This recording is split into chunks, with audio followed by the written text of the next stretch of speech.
Zoom recording and end that all.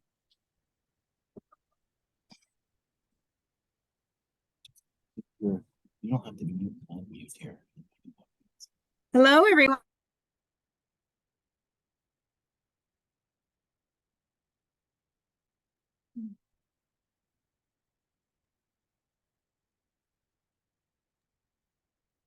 Good morning. Can everyone hear me? Great. Well, thank you so much for joining us this morning as we announce the Education to Employment Alliance. And this is an alliance of business groups that includes the Colorado Chamber of Commerce, Colorado Succeeds, Colorado Inclusive Economy, the Colorado Technology Association, and Colorado Thrives, all representing over 2,000 employers statewide. And truly the goal of this alliance is to address the continued outcry for more workforce solutions that will improve the talent development pipeline and bring a stronger working relationship between business, education, government leaders to really address some of the workforce challenges that our group has identified. So if we move to slide number 2. We want to talk a little bit about some of our statistics and research that we've done. The research we've done is continuing to show that workforce is very, very much a top issue for employers statewide. And there are several roadblocks that are holding back businesses and potential employees. Just for example, the Colorado Chamber of Commerce did surveys both in 2022 and in 2023 statewide, and those results show that businesses really believe that higher education should spend more time incentivizing students to study in fields that have a greater workforce need and work more closely with businesses. And in our 2022 and 23 survey, those results show that 66% of businesses were having challenges in filling positions. Fortunately, some of those numbers did drop in 2023 to about 48%, but clearly this continues to be a challenge. And this is particularly strongest amongst employers that have 100 employees or more. And we also know the statistics that between 2 to 3 jobs are available for every worker here in the state of Colorado, which tells us that there are plenty of opportunities, but unfortunately, some of those employers statewide are still having to import talent from outside the state. So one other thing we want to mention too is we know that education and training are critical for getting our homegrown talent the skills that they need to get a job and grow professionally into the future. And when we look at the talent pipeline report, we see that more than 90% of jobs in Colorado require some kind of post-high school education. So clearly it's just as critical that students get education in fields where there are good paying opportunities. And finally, another problem that we identified within our alliance is within enrollment issues, and that some students are just not showing up. Enrollment in our colleges dropped 11% between 2020 and 2021, and only 50% of high school graduates went to college in 2020. So those are some startling statistics. And so this is telling us that the state is simply not producing enough industry-aligned, in-demand credentials that are needed for businesses to operate successfully into the future, and for students to be getting strong professional degrees in those areas that are much needed in the workforce. So finally, we are coming together because there is an urgency in addressing these issues. We truly cannot be complacent. That is why we are teaming up with education and government leaders to address some of these very top workforce issues. So now I'd like to turn it over to Scott Laban, Executive Director for Colorado Succeeds, to share a little bit more details about the goals of the Alliance. Scott, I'm going to kick it over to you. Thanks so much, Lauren. Really appreciate it. And good morning, everyone. It's so nice to see you and appreciate you taking the time to join us. So what Lauren really just described is that what unites us is a fundamental belief that there's both a moral imperative and an economic imperative to ensuring that all Coloradans are ready for Colorado's jobs. And so with that in mind, our conversations to date have really focused on 2 things. Number 1, how can we ensure that all learners and job seekers in our state are educated to their greatest potential and have the opportunity in their life to achieve economic security? And then number two, how all Colorado employers are able to find homegrown local talent that they need to continue to grow and thrive. And as we started our work together earlier this year, we realized that these two uniting values and beliefs started to shape really similar organizational priorities for each of our own individual groups. We were each individually reaching out to businesses and to employers to understand their talent needs. We were trying to support them in building partnerships with learning providers. And we were trying to solicit information around where they had pain points and how they could, what recommendations they had to address those, whether it be at the programmatic or at the policy level. And so the very first thing we did was actually focus on alignment. We feel like if we can commit to speaking to the business community with one voice, we believe that we will help keep the employer community at the table. We know that if there's too many different voices sharing too many different key messages with employers, that can contribute to fatigue and burnout. And that is the worst case scenario that we're trying to avoid. So as we think about alignment, we've come together around a set of core principles that are going to guide our work together. You can see those on the screen now. Number one, we want to prioritize learners, not systems, programs, or institutions. Number two, we want to ensure industry alignment by meaningfully engaging industry as a co-creator. Number three, we want to recognize career-connected learning and in-demand skills. Number four, we want to leverage and scale innovative non-traditional education and training models that help address the pent-up demand that exists in our state. And number five, we want to create transparency of outcomes across the education pipeline to prioritize the pathways that show strong evidence and strong outcomes. I think ultimately what you can say is we envision a learner-centered talent development system that's going to respond to the dynamically changing needs of our businesses, our economy, our learners, our communities, and our job seekers. And so once we aligned on a common set of core principles that are going to guide our work, we wanted to make sure that we had a shared understanding of the challenges that we're trying to address.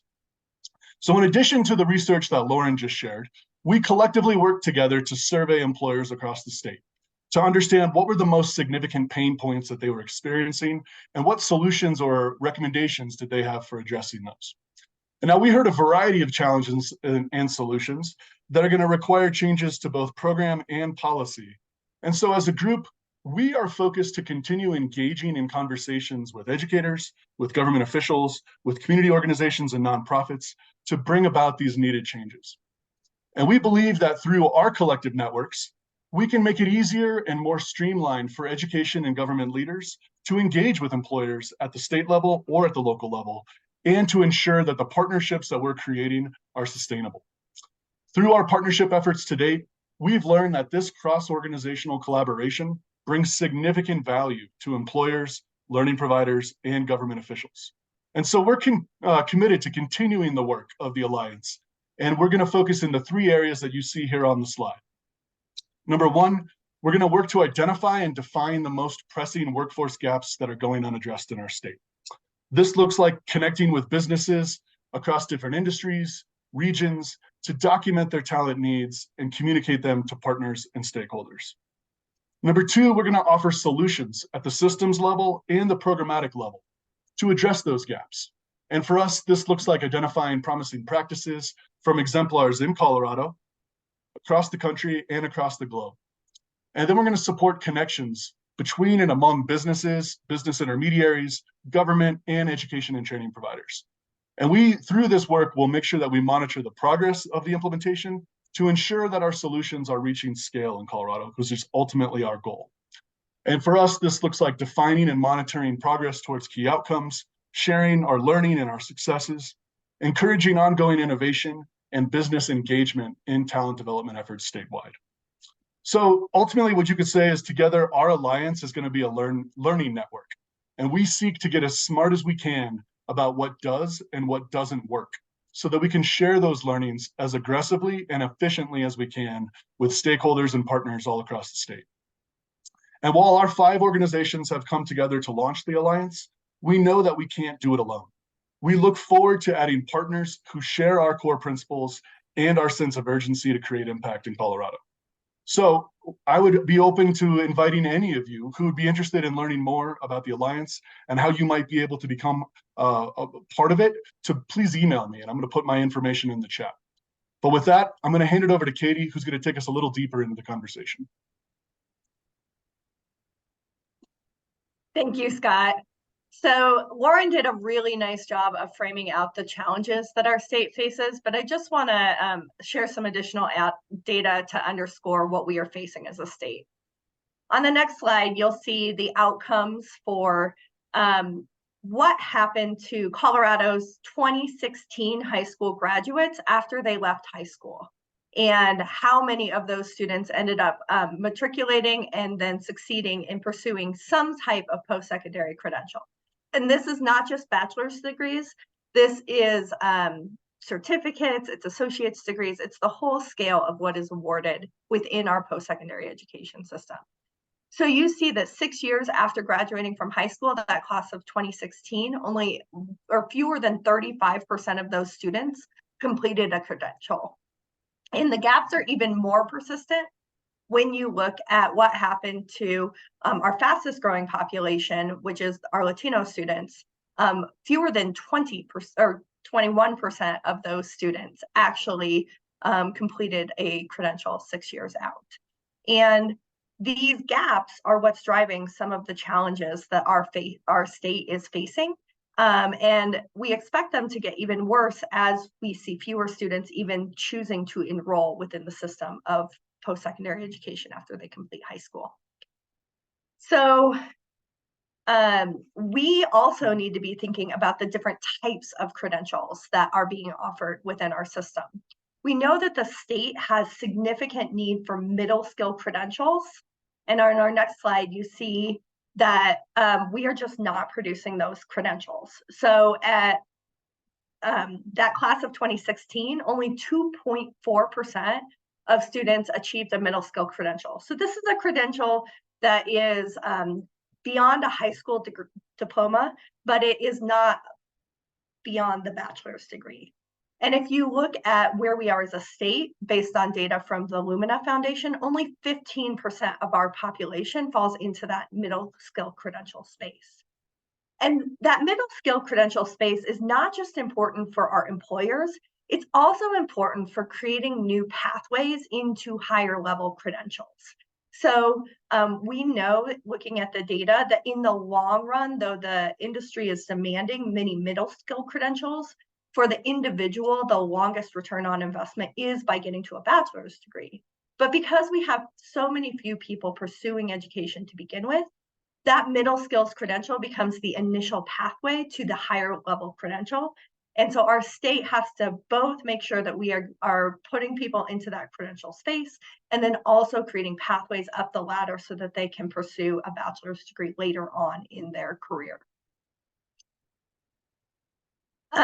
The thing, though, that really keeps me up at night is some of the perceptions about our education and training system right now.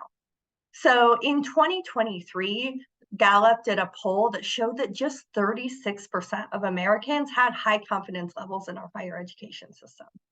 And that on its own is a startling statistic, but what's more startling is that that changed 20 percentage points in less than 10 years.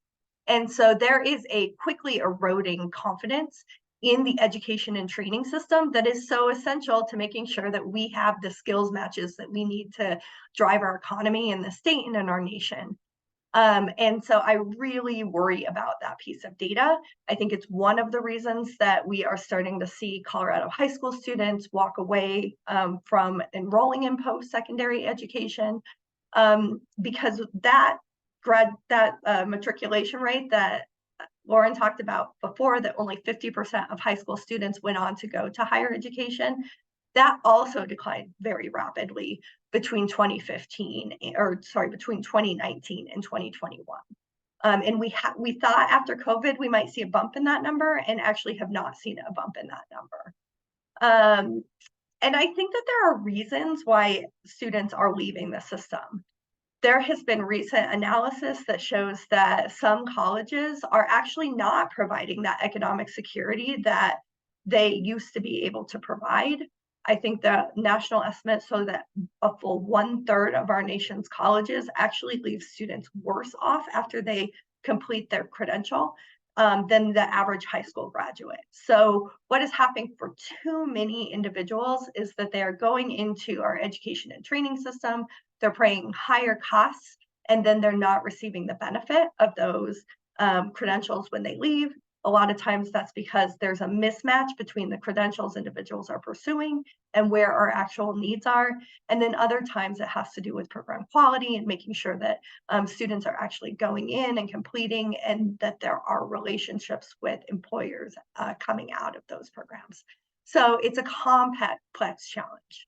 But what we really wanted to understand on the next slide is that what is happening for businesses? What's the business perspective and what are they seeing on the ground? Because we know so much of this conversation is regional. So Lauren and Scott both did a great job talking to you about how we reached out to business. And these are the key themes that we heard from business. The first is that they want more coordination and collaboration across business, education providers, and even government programs that are designed to help support this. We have a lot going on, but a lot of it's happening in silos, a lot of it's not coordinated, or it's not achieving its full potential. And so there was a lot of opportunity that businesses expressed for us to have greater coordination. The second thing we heard is that we need to support small to medium-sized business employers in integrating career-connected learning opportunities, apprenticeships, and other new innovations into their businesses. We know that most businesses in Colorado are small and mid-sized businesses, and so they need help and capacity to be able to be part of this changing system of education and training. And then finally, we heard that the public sector workforce development and job training ecosystem needs to prioritize the pathways that matter, the pathways that we know are in high demand, and that needs to start early and it needs to be consistent. So we need to be focusing on the skills that employers need. We need to be focusing on the pathways that are most relevant to our society. We're very lucky to have the talent pipeline report every year. So there's a real interest in employers in helping make sure that we're investing in those pathways that have proven outcomes and that align with the skilled needs of our state. These themes led us to a series of recommendations, and I'm going to turn it over to Ed, who's going to walk you through the recommendations that are presented in this report. Thanks, Katie. For everyone who doesn't know me, I'm Ed Sealover, Vice President of Strategic Initiatives for the Colorado Chamber of Commerce. And I want to lay out for you the 5 recommendations that we've produced for how to address the gaps in our talent development system. And I want to emphasize as we do this, that what we're suggesting here is not just things for public entities to do, but steps that businesses can take in partnership with education and government. Recommendation number 1 is to measure outcomes and direct funding to education and training programs that help graduates achieve sustainable careers. Now, this is in many ways a simple request. Figure out which education and training programs are working and fund them. And it builds on work that Colorado, particularly the Colorado Department of Higher Education, has done on collecting data to measure the return on investment the state is getting from its educational tracks. But it also asks the state to do more. We have several annual reports that present information such as salaries earned by graduates of certain majors right now, but the data is not available in a form that it can be parsed more deeply by institutions or by students to understand what's working and isn't. And while the data can be used to compare outcomes from similar institutions, it can't be used to compare, say, traditional higher education institutions to shorter-term training and certificate programs, which is a choice that more learners are debating these days. We have the data, but Colorado needs to build a longitudinal data system that tracks the success of degrees and certificates in landing students in careers that pay sustainable wages over a defined period of time. And we need it to be in a form that everyone can use it. And finally, when we have the data, we need to use it to direct funding to programs that have the greatest return on investment, including short-term training and upskilling programs that help to produce the middle skills workers that we need so badly. Recommendation number 2 is to create a regional talent development goals and actions plans overseen by a workforce intermediary. A lack of coordination between business leaders and education providers in Colorado is leading to disconnected efforts and creating a mismatch between the skills that are needed for jobs and the educational programs that can create those skills. In fact, at a regional meeting that we, the Colorado Chamber, held earlier this year, business leaders and county commissioners lamented that the local school system was not offering trade classes that were needed to prepare students to enter jobs in the regional manufacturing-focused economy. Afterward, word got back to school leaders, and they responded they, in fact, did offer those classes. But the episode showed the disconnect that can happen when business and educational leaders don't communicate. While a number of state initiatives have come about that suggest communication and coordination between employers and schools, the fact is that such suggestions too often amount to nothing more than a letter to Santa Claus. And we believe this may be the time to go further and to require coordination. Our idea then is for the state to create regional talent development summits in which employers, educators, and state government sit down at the same table, determine where the greatest shortfalls of skilled talent exist, and craft plans to develop career pathways that address those shortfalls. And these must be plans with defined outcomes and with metrics that can be measured. Rather than adding the creation of these plans onto the work of an existing department, though, we believe that the person to ensure the progress of these plans is a newly established independent workforce intermediary, someone who can monitor progress, ensure things are getting done, and be accountable to both employers and educators. The exact structure and funding of that position can be determined later, but we believe the state needs to start on this process of bringing educators and businesses together right away. Recommendation number 3 is to realign the pathways offered in schools with the needs of employers. A shortage of middle skill workers in sectors like healthcare and construction has led to a mismatch between the skills that are needed by employers and the skills that are available now that workers have. Employers say there's a dearth of classes for the trades in schools, and even some school district leaders told us during a barnstorming tour this spring that they've gotten pushback from parents who don't want their kids to take these classes, wrongly believing they represent a choice to forego the possibility of college. By investing in local and regional industry hubs that connect K-12, post-secondary education, and businesses to build industry-aligned pathways beginning as early as 8th grade and embedding them throughout the high school, post-secondary, and workforce systems, there are a ton of opportunities to ensure pathways meet talent needs. We would ask the state provide seed funding to school districts and inter-district partnerships to create more innovation centers and more opportunities for students to take classes in in-demand fields and begin learning these skills early in their high school careers. There are a number of these programs currently in place, programs like the Cherry Creek Innovation Campus, which teaches newly needed skills, including fixing electric vehicles. But students in too many parts of the state are missing out on such opportunities. This is not just a request of the educational system, though. We also believe business must play a key role in this culture change, getting more involved in local educational systems by speaking to classes, participating in career fairs, offering apprenticeships, opening up their workplaces to field trips, and helping to design career-specific curricula. We, in fact, would ask the state examine whether any regulations need to be loosened to allow employers to contribute instructors for these courses as well.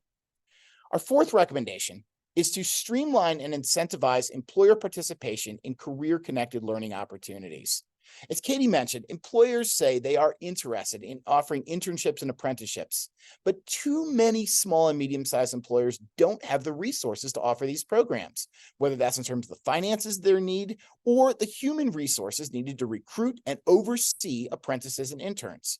With just a few changes, though, we believe the state can change this dynamic. Tax incentives specific to small and medium businesses could help, and we ask state leaders to consider that. But one thing we suggest could help even more is the creation of tax incentives or grants for chambers of commerce, nonprofits, and other local organizations to act as intermediaries, allowing them to hire staffers who can connect smaller businesses and educational institutions, and who can take care of some of the back office paperwork and administrative duties needed to allow apprenticeships and internships to flourish. The Vail Valley Partnership has received a private grant to do just that and reports that it's getting businesses previously unwilling or unable to offer these opportunities to now do so. We would also ask the state streamline the process by which employers can apply for grants and incentives. A CEO of a medium-sized tech company with a lot of remote workers across the state told me she wanted to apply recently for upskilling grants to help her workers. When she found out she had to apply based on the county in which each worker is located and to separate organizations in each county and had to set individual advancement goals for each worker, she backed off. Simply, we need to make it easier for employers to help their workers. Finally, we asked that the state examine its labor laws to see what could get in the way of getting students into career-connected learning opportunities. 14 and 15-year-olds, for example, are limited to 18 hours of work per week, and those under 18 years of age have limits on what they can do in certain careers, particularly on manufacturing floors. We believe such regulation should be examined and potentially pulled back if those students are working in supervised apprenticeship or internship programs that start them down their career pathways. Finally, recommendation number 5 is to ensure education providers are focusing on the skills that students and employers need. Many students in Colorado are graduating without either the job-specific skills or the essential soft skills that employers seek. That's something we hear a lot from employers, quite frankly. And this underscores the need for improved collaboration between educational institutions and businesses to better prepare students for the workforce. So we're going to parse this request in 2 ways. One recommendation is that the Colorado Department of Higher Education form statewide advisory boards for all career-focused majors in which employers could sit down and talk to university leaders about how the professions are changing and what kind of skills they need from graduates. The owner of a Denver public relations agency told me she is seeing students come out of major Colorado universities trained more in the theory of public relations than in needed skills for the profession. Because of that, she started looking more toward East Coast graduates. Communication between employers and educators can change this. Another recommendation is for educators to adopt a durable skills rubric. Now, these are the soft skills to which we refer. They can determine needed skills from communication to teamwork to problem solving and work those into classes at both the collegiate and K-12 levels. Metro State already is working on a badging system to allow students to demonstrate mastery of these skills, and the Colorado Community College system is working on durable skill requirements. We call on businesses to work with them and bridge this key gap. Finally, as part of this recommendation, we call on employers working with educators to focus more on skills-based hiring than on degree-based job requirements. As part of this, we pledge to work to educate more employers about the benefits of skills-based hiring, showing how workers can bring certain skills rather than just certain degrees and can advance in their education and skills as they move up at their companies. One particular way in which the state could advance this goal is to invest in learner employment record technology that lets students accumulate and list the skills they've learned and have them recognized by potential employers. Those then are our 5 recommendations on how business can work in partnership with the state and with educators to ensure that more learners are getting prepared for careers that can lead to sustainable incomes and also fulfilling outcomes that match their talents to needed skills. And we pledge to work in partnership to advance these goals. Thank you all for your attention to this. And now back to you, Scott. Well, thanks so much, Ed and Katie, for the overview of the recommendations and the data. I'm just so grateful for your ability to synthesize all the feedback we received and to really put it into a couple of key themes. Communicated that extremely well, so thank you. At this point, what I'd like to do is to bring in our other partners whom you haven't heard from yet. And so at this point in time, I would like to engage it with Helen Hayes, the founder of the Colorado Inclusive Economy. And Helen, my question for you, if you could get your voice into this conversation, is, you helped start the Colorado Inclusive Economy to address our state's equity gaps. And we just heard how stark some of those gaps are in education. How do you hope that this alliance can help our state make progress on narrowing or even closing those gaps? Thanks, Scott. I am Helen Young Hayes, as introduced, and I'm also the CEO of Activate Work. In 2020, along with dozens of co-creators, I founded the Colorado Inclusive Economy Movement, or CIE. CIE is a CEO-led movement of 130 CEOs and their companies and organizations. We have pledged to build the nation's most inclusive economy by building diverse and equitable workforces that drive prosperity for all Coloradans, especially those from underrepresented communities. to do so, CIE members have embraced expansive and inclusive workforce practices like skills-based hiring and doing away with or reducing or recognizing implicit bias and other practices that hold back and exclude talent.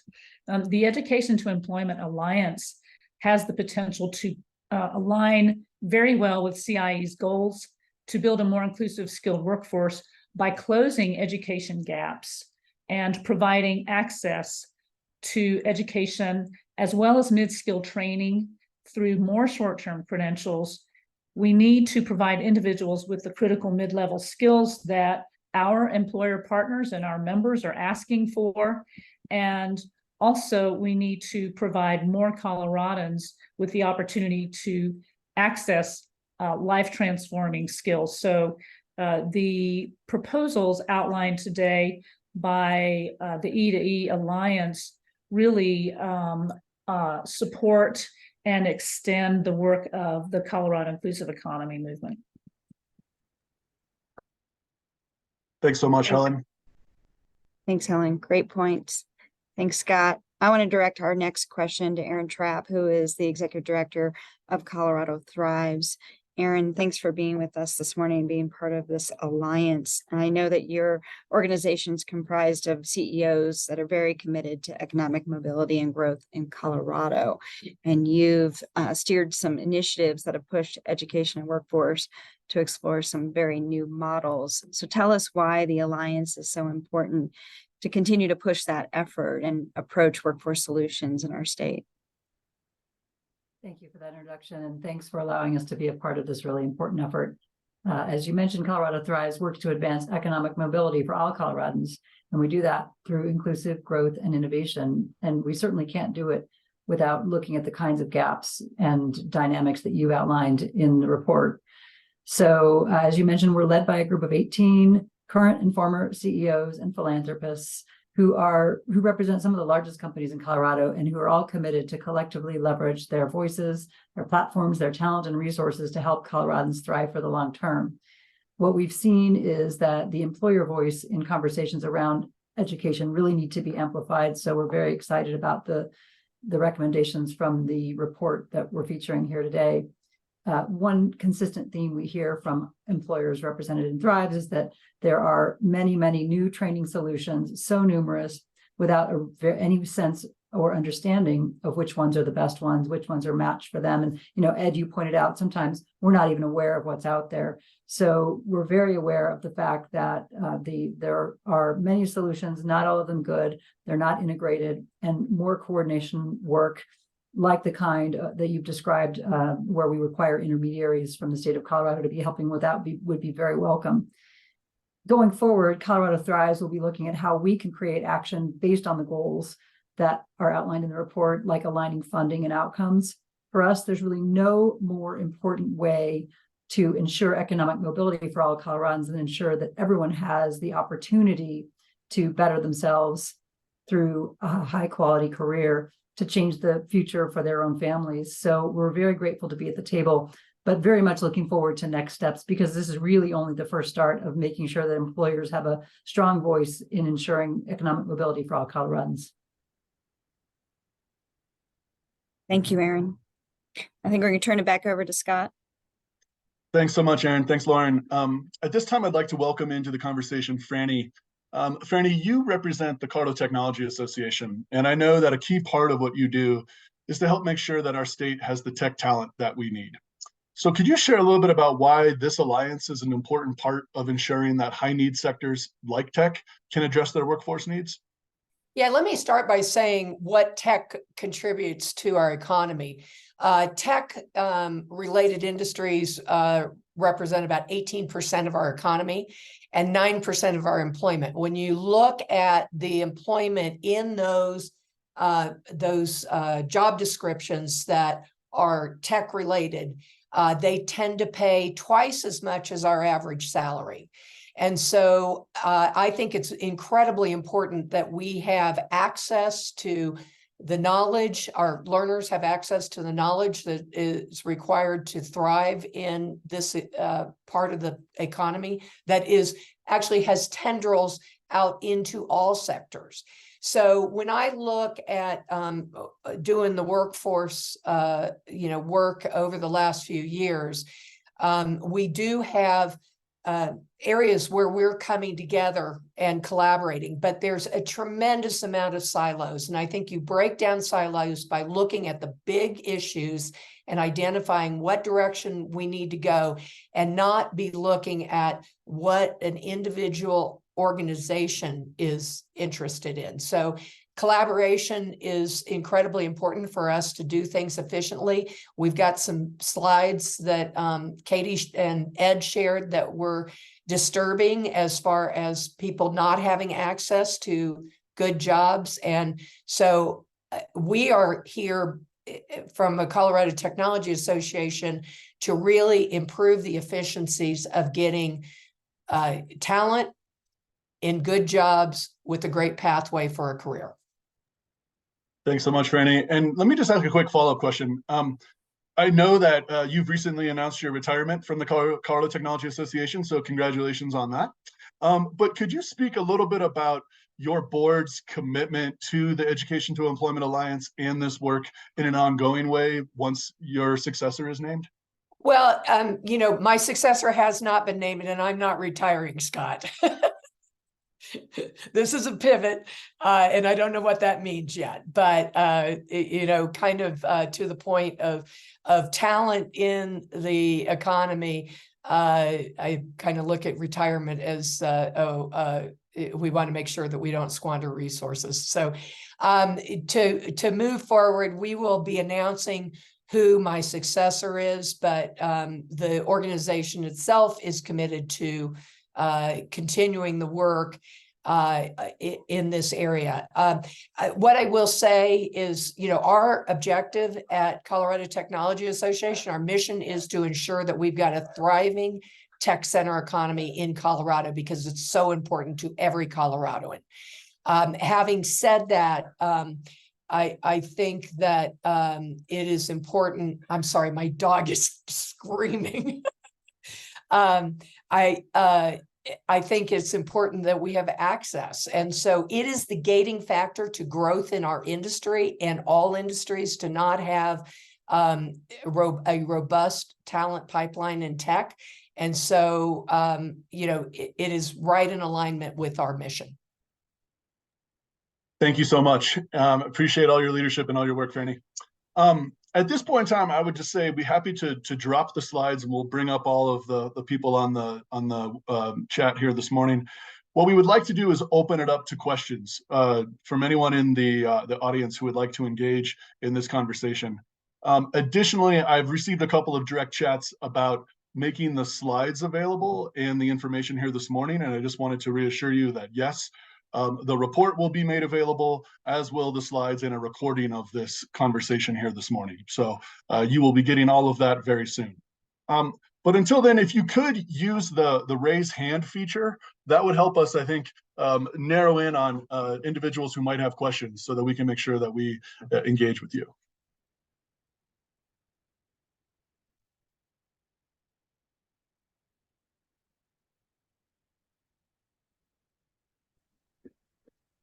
Scott, I can't find the raise hand feature, but I have a question. Sounds good, Jeff. Go ahead. Hello, everyone. Good morning.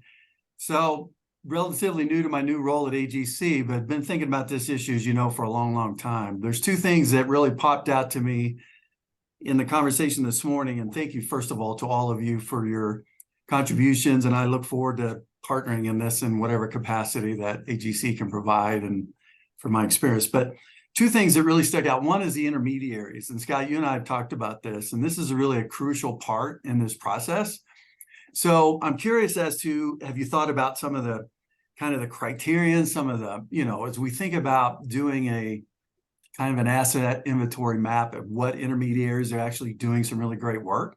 I'd love to, continue that conversation and think about that, and would love to contribute from, one of the highest in demand jobs in construction, obviously, in that process. And then secondly, I love the employer engagement, thinking about skills-based hiring beyond just the durable skills, but really looking at those hard technical skills they're going to need. So, how do we approach incentivizing more employer engagement.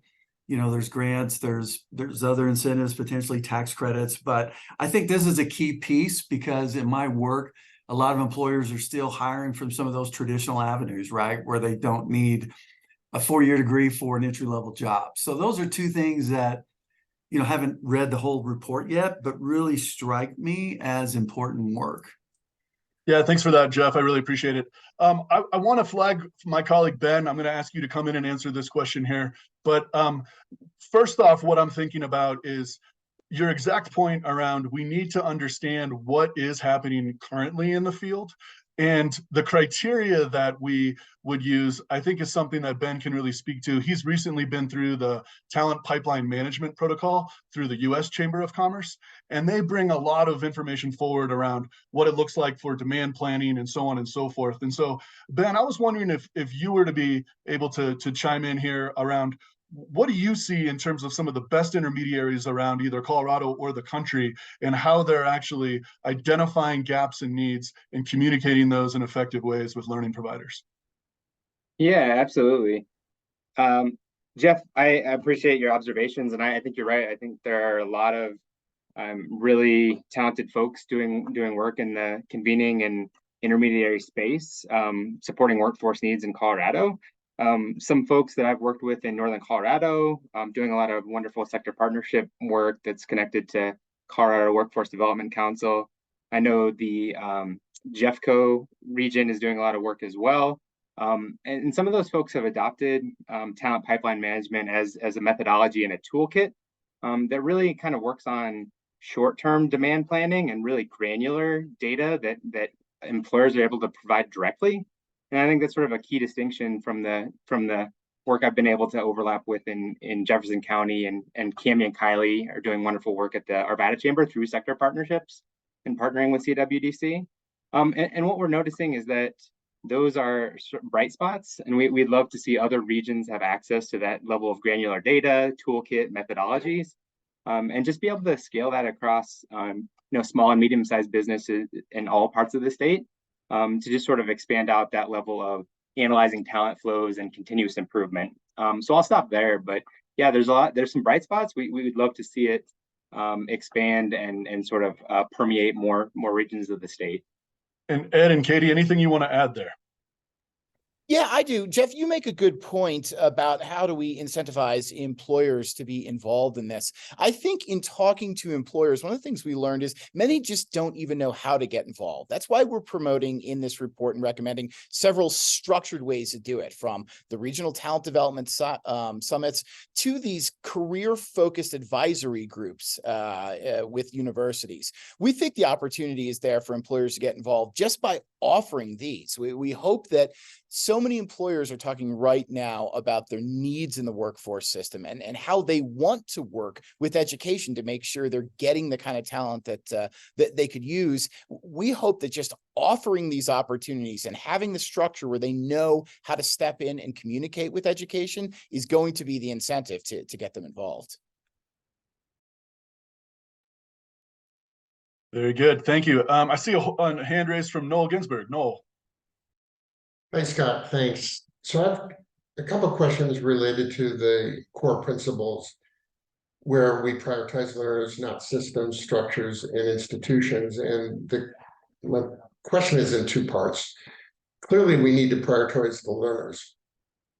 And we've been saying for decades that we need education to be aligned with and more responsive to industry needs.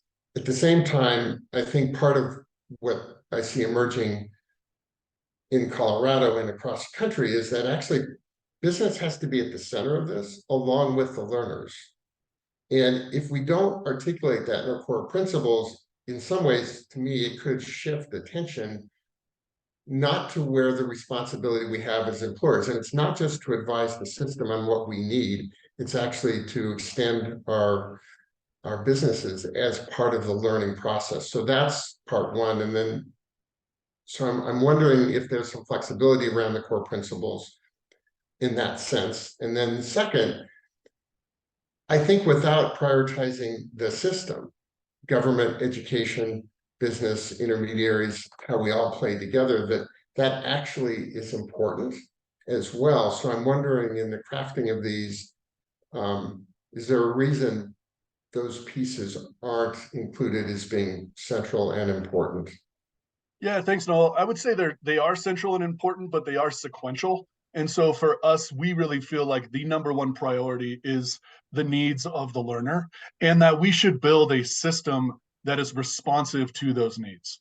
And that is where that component starts to come into play. A system that includes intermediaries, that includes diverse talent providers, and that includes employers. And you'll see in our second principle there is really about employers as co-creators of talent, which is something that I know that we both very strongly believe in. And so it is essential, and yet we just wanted to define if there was a North Star in all of this work.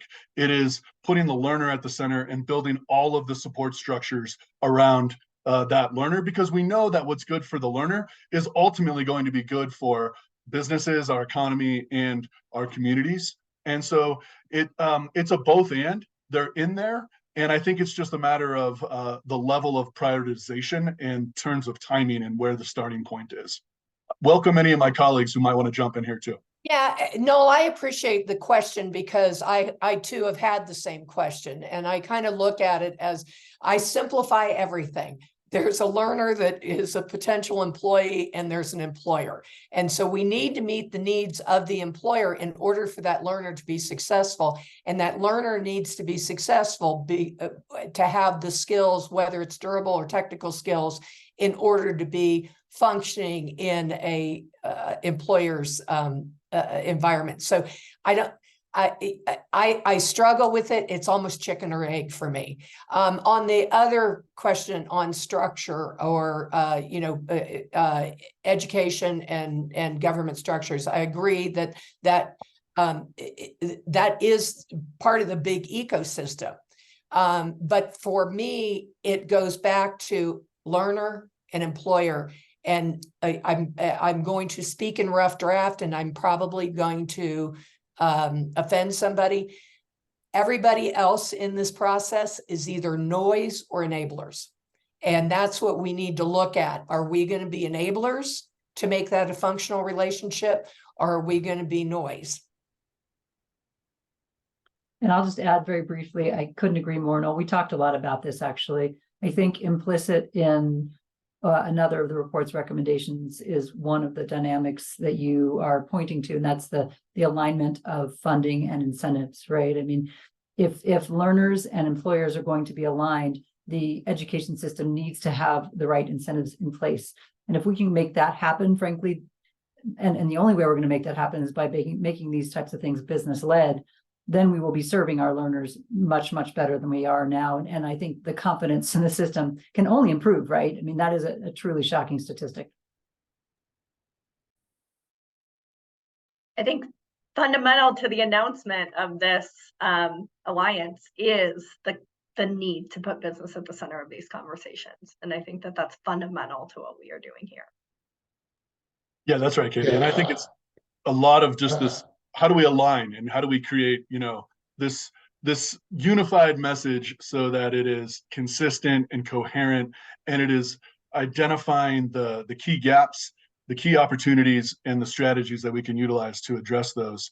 And at the end of the day, not trying to prioritize any one institution or program over another, but instead trying to make sure that we meet the students' needs where they're at while we're also meeting the needs of industry. And so it's definitely a both and, perhaps splitting hairs, but if we had to choose, I think we would put learners slightly higher. But if you think about the conversations we started with today, it was really both, right there. How do we make sure learners achieve economic security, and how do we make sure employers find the talent that they need? They're very close, but if we had to pick one, we would go with the learner. But I'd like to let's not run over Noel's point, right? I mean, the bottom line is it's absolutely essential. I don't think that any of us are intending to sort of rationalize against what you said. You're absolutely right. So let's just all make sure that we figure out going forward how to make sure all these dynamics are well represented. I would agree. I would just say, Noel, thanks for bringing that up, because perhaps it's a little bit too implicit that we are a coalition of business and industry membership organizations. And maybe that was a little bit too implicit, and we should just make it much more explicit that this is very much at the center of driving towards what industry and employers want. Well, and I appreciate all that, and it does make sense. And I guess where I come from after running a manufacturing company in Colorado for 41 years is that I have the responsibility in that role to train and develop my staff alongside of the education system. And I honestly didn't understand it for decades. And when we finally began to shift how we managed our business and how we developed talent and how we partnered with the education system, it wasn't until that point that our business just accelerated in the right direction. There is a bottom line to all of this. And that's if we can't support businesses in understanding that, seeing that, then we'll be talking about this 20 years from now. Thanks, Noel. Appreciate your comments here, and definitely look forward to further conversation with you as we continue to do this work. I see a hand raised in the screen here. So Annalisa? Hi, yeah, I'm Annalisa. I'm a reporter for the Denver Business Journal, and I just had a quick question on timing. Obviously, you guys presented a lot of recommendations and goals and a lot of work ahead, but do you have any idea of when you're hoping to start having some of these conversations, summits, even publishing some data? I can tell you that we're already receiving a number of inquiries. If my individual chat is any measure of that, a lot of folks want to continue to follow up. And so individually with people who might want to participate in the Alliance, there's no delay. We'll be engaging with them straight away. And then in terms of engaging more broadly with the larger public and engaging more broadly with other organizations, we haven't yet set a specific timetable for that, but we are very eager to identify who might be interested in participating in those conversations and what opportunities are they already hosting that we can come and engage in so that we can meet them where they're at on their time frame. Lauren, I saw you come off mute. Is there anything you wanted to add there? Yeah, and Lisa, the other thing I would mention is that we're also prioritizing some of these ideas around the 2024 legislative session, as we may be pushing forward one or two of these priorities coming up in January. Great. One quick other question for, I noticed that Scott, you had your email for people who want to get involved with the Alliance. Is that a great way for businesses and industries to directly get involved, is just to email you? That's the first step, but we're also going to be putting a link in the chat. So if I could ask my colleague to do that now, that will be an opportunity for people to self-identify that they would like to receive ongoing information about this network and about this Alliance and how they can participate. So either one of those will work just fine. Great, thank you.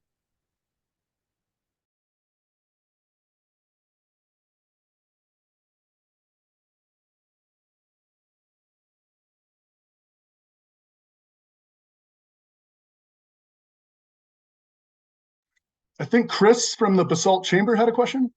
Chris, did you want to voice over that?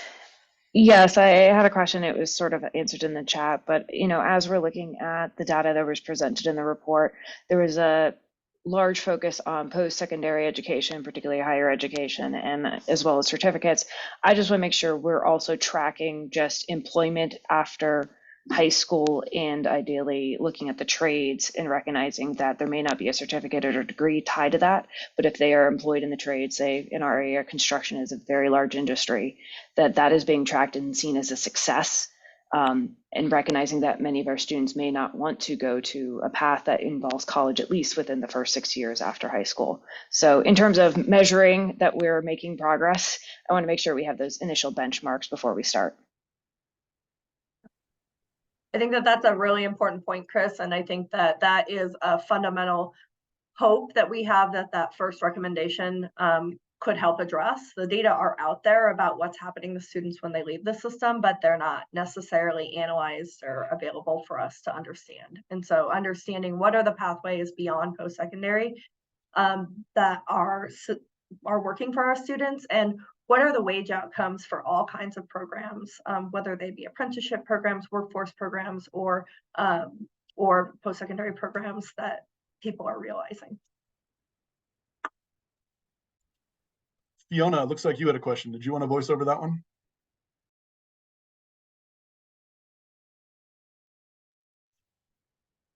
Yeah, sorry there. I'm juggling my toddler this morning.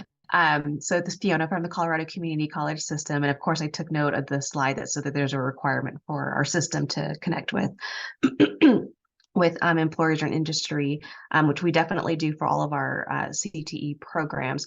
I think my question was more from this alliance, is there not a portal or pathway, but is there going to be some collection of the types of jobs that are going to align with the priorities that you're setting in your in the report? Because I know there's emphasis on the types of skills, but will there be a kind of a two-way street on these are the skills, as opposed to potentially higher ed guessing at what the skills are based off of our independent communications with maybe sectors or independent businesses?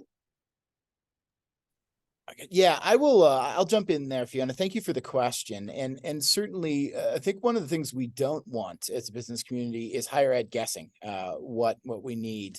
That's one of the reasons our recommendation number 2 speaks about the regional talent development summits. We want to take the guess out of it by bringing people together and actually having people identify. If there are the employers who are coming to us and saying, "Boy, we're really short of X talent skill here," we'd like them to be sitting down with you. Maybe you're hearing from them, maybe you're not. And I know community colleges across the state are working on programs, especially certificate programs that they're developing to go along with these employers and their needs. But in order to get everybody at the same table, we want to have that. We want to be able to have you sit down with employers, have them say what's going on, so there is no need for guessing anymore. I think that's one of our keys here, is that obviously you're doing work through CTE already, but we can do more to get everybody on the same page and actually make sure that it's not scattered conversations, but one big conversation that results in a plan that creates career pathways. Yeah, I think that would be great. And also to help business understand what criteria higher ed needs in order to create a program. If there's only 4 slots needed in that particular business or sector, we're not going to create a program. So I think just helping business understand what is needed in order to create a program, degree or non-degree, credit or non-credit, there's still certain criteria that we have to hit in order to move forward with resources. I really appreciate the question, Fiona. I think we have to recognize that this is a two-way street. I mean, Noel spoke to this, right? His company flourished once they started paying attention. And I look at the work that Helen has done with CIE, where people are actually pledging to put their money where their talk is and hire people in this. We as the business community need to make sure that as a follow-up to this work, we are taking action. And so those are some of the things that we're going to be looking at hard at how we make sure that the business community not just talks, right? Everybody feels like there's been a lot of talking, but what is it that we can do to actually support the work and support the learners who come into these pathways? Because ultimately the goal is for everybody to flourish. And without that significant pledge and then follow through, it's not going to happen. So it's a very good question. And hopefully what will come out of the work isn't, just the report that's going to go on the shelf, right? It's going to be what comes next. All right, I think we have time for one last question. Chris? Thank you, Scott. Chris Magyar with the American Institute for Research, and we're an industry intermediary contractor with the Department of Labor, where we're working to expand tech apprenticeships across the country. And we work with great organizations like Helen's, Activate Work, Colorado Community College System. And I just quick comment to rebound off what was said earlier is in terms of employer fatigue. The good news is there's a lot of activity in the internship space, the apprenticeship space. And the bad news is we've got a lot of employers being hit by several organizations in terms of these programs. So I think one of the real challenges, and I'd like to participate and provide our input, is how can there be some sort of collective portal, representation of all of these organizations that are, growing tech talent, especially tech talent, through certificate programs outside of college, where there is a clear, definitive message. It's not overwhelming employers. And most importantly, from what we've experienced, and I'm sure Helen and Noel and others, is it's got to be easy for the employer to engage. You can have the best programs in the world, but if it's not straightforward and easy to engage, they just don't you don't get the cycles and the time to really sell the value proposition of what you're trying to do. So I look forward to learning more, and thank you for the time. Yeah, thank you, Chris. Couldn't agree more with your comment there. Really believe that following the data is going to be essential, and making sure that we can become sort of a what works clearinghouse and help people start to find the things that are driving impact. Would love to work with you in a closer way to be able to do that, and also believe that making this easy for business is an essential point. I want to be respectful of all of your time. I see that we're at 10 o'clock.